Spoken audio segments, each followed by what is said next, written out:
Hi, my name is Maree Hampton, and I am here with you today to talk about knitting. I have been knitting myself for well over 30 years, and I actually learned when I was a college student in Norway from my cousin Oshil. And once I got the first few basic steps down to cast on, to knit, and to purl, I was able to take off and knit many items over the years. I am particularly interested in the folk art traditions of traditional Norwegian knitting. You can see some of my work behind me here, the sweater, a pair of mittens, and a hat that I knit using Norwegian patterns. But what I'm here with you today is to share the very first step in knitting, which is learning how to cast on. And with casting on, you'll need just three things. You'll need a skein of yarn, and preferably a bulky yarn, which is a little bit thicker than traditional yarn. You'll need a pair of knitting needles, size 10, and it's always good to have a pair of scissors handy. So you don't need a lot. And also, just to put a plug in for knitting, these days when many of us are on our screens and use technology quite a bit for school or for work and communication and entertainment, it's really important to take time to get off our screens and do something with our hands and something that calms our minds. And knitting has some very well known health benefits, including that it can be used as a stress reducer. It can bring your breathing rate down, your heart rate down, and it has a very calming effect, almost like a meditation has.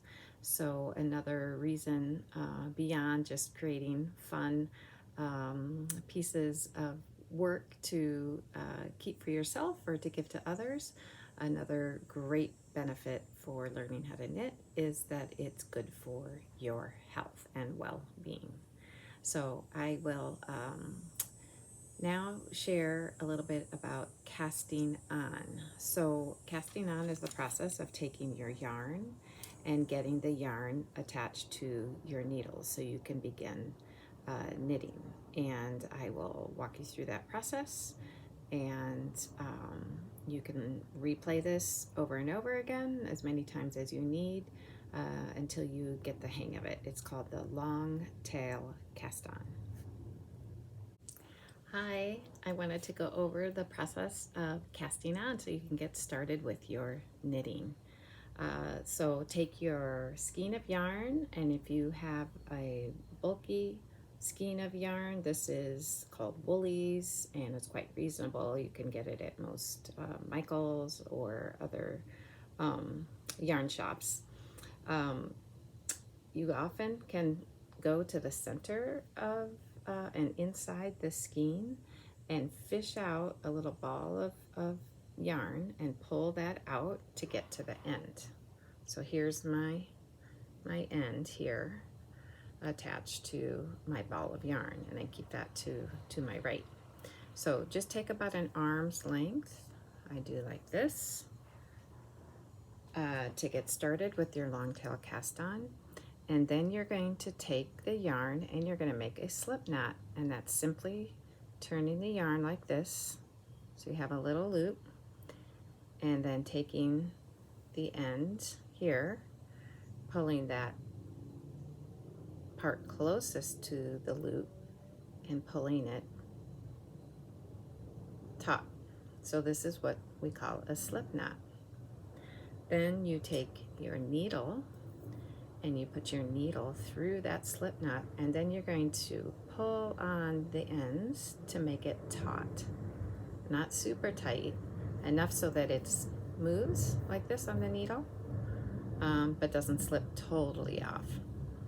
So here's how we're starting with our cast on. That's our first stitch through that slip knot. Then I'm going to take my index finger and my thumb, and I'm going to make kind of a motion like this, almost like a duck quack. And I'm going to insert my finger and my thumb in between those two strands of yarn and open up. At the same time, I'm going to take my pinky and my ring finger and just loosely grab the two strands of yarn at the base of my thumb. And you see how this makes a diamond? In order to get started with cast on, you want to bring your needle down to make a Y. And this is how we'll get started with casting on. Slide your needle down, but not off. You don't want it loose to come off the end. So a couple inches down from the tip. And I will demonstrate the casting on. I'm going to take the tip of my needle, go to the outside over here of my thumb, put my needle through that hole, and then come over here and grab the yarn under my index finger and pull it through. That's my second cast on stitch. Okay, so remember we had the diamond and then we came down and made the Y. Keeping the yarn a little bit taut with your pinky finger.